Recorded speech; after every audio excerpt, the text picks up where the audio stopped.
আসা নামটা আমি বলে গেলাম, দাদা শ্রদ্ধা নিবেদন করি। উপস্থিত মাতৃভূমি ধলাই মাতৃভূমি সংগঠনের সংগঠক সভাপতি শ্রদ্ধেয় দাদা শ্রীকাংশু দাস মহাশয়কে শ্রদ্ধা নিবেদন করি। উপস্থিত আমাদের মনিয়ারখাল টি গার্ডেনের ইয়ুথ ক্লাব তথা এক্স জেলা পরিষদ সদস্য বিশ্বজিৎ দেবরায় মহাশয়কে শ্রদ্ধা নিবেদন করি। উপস্থিত আমার এখানে গ্রামের গুরুজনগণ সবাইকে আমি শ্রদ্ধা নিবেদন করি।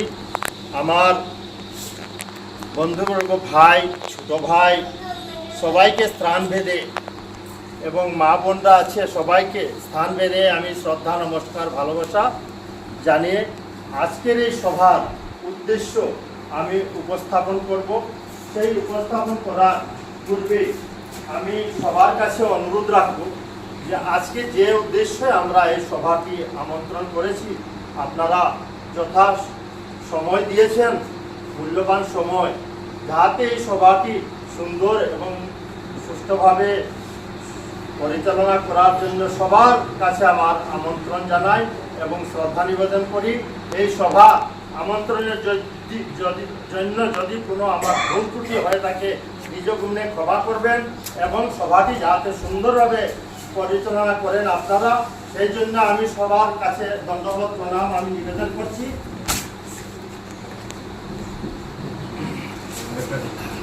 আজকের এই সভার উদ্দেশ্য আমি আপনাদের কাছে তুলে ধরছি।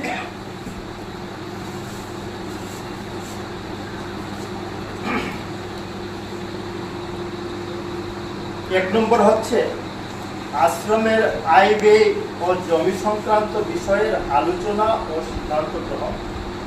তো আশ্রমের আয় ব্যয় সম্পর্কে আমি সামান্য কিছু আপনাদের কাছে উপস্থাপন করব।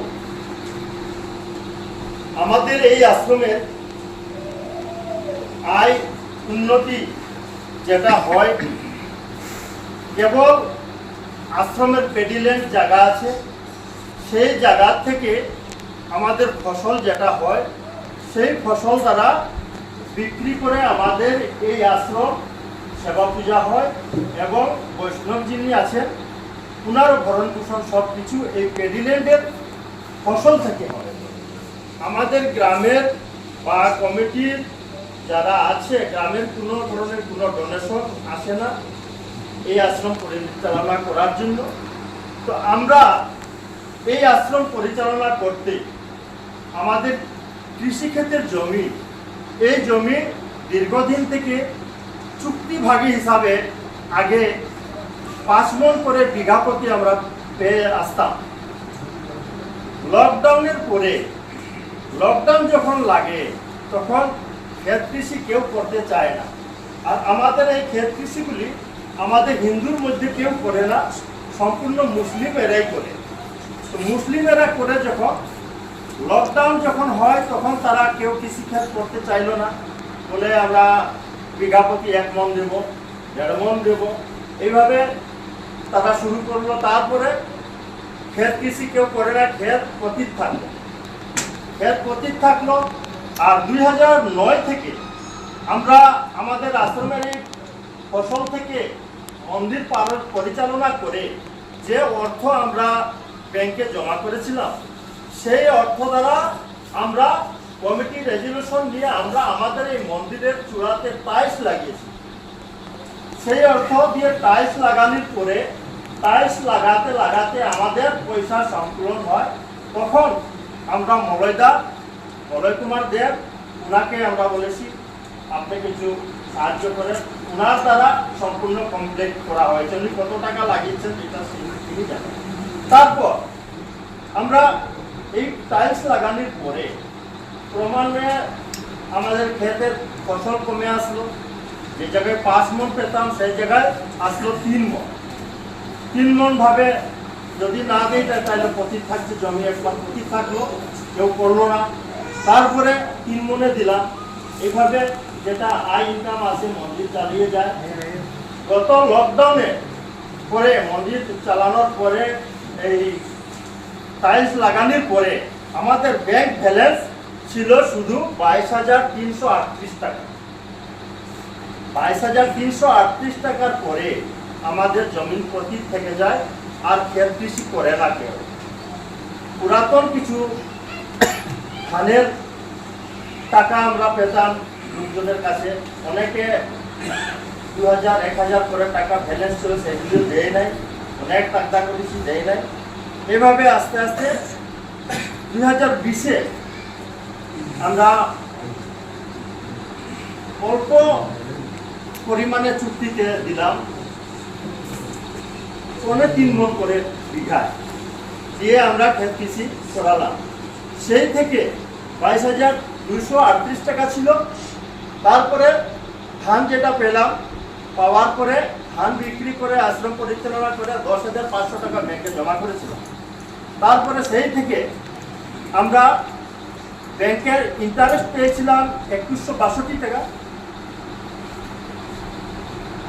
7/3/2022-এ কিশোর বর্ধন বলে একজন লোক শিলচরের 2021-এ ক্ষেত পতিত রইল। কিশোর বর্ধন বলে 2022-এ একজন লোক, উনি বলল আমাকে আশ্রমের ক্ষেতটা দিয়ে দাও, আমি ঘাসের চাষ করব।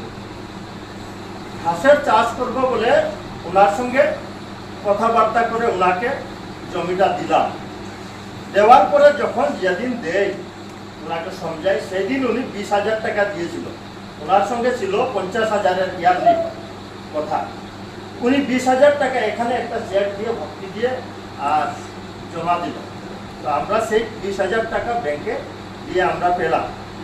তো ওই 20,000 টাকা জমা দেওয়ার পরে খবর পাওয়ার পরে তারা অফিসে গিয়ে সেই ফাইল থেকে তারা কিছু পয়সা দিয়ে পাটোয়ারি কানুনগরকে দিয়ে চেপে রেখে দিয়েছিল ফাইল।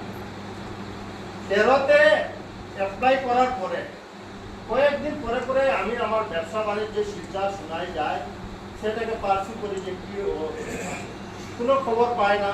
তারপরে আবার শিলচর সেটেলমেন্টে যেখানে অ্যাপ্লাই করেছিলাম, সেখানে গিয়ে এই ফাইলটাকে আবার সেখান থেকে বের করলাম। মধ্যে কোনো ভুল ত্রুটি হয়ে থাকে আপনি নিজে মনে ক্ষমা কিভাবে আমার থেকে এই আশ্রমটা উজ্জ্বল করা যায়।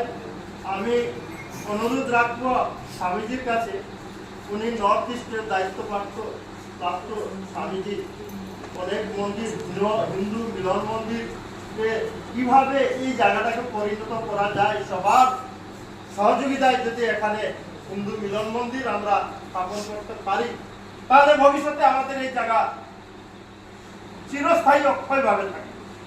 নতুবা আজকে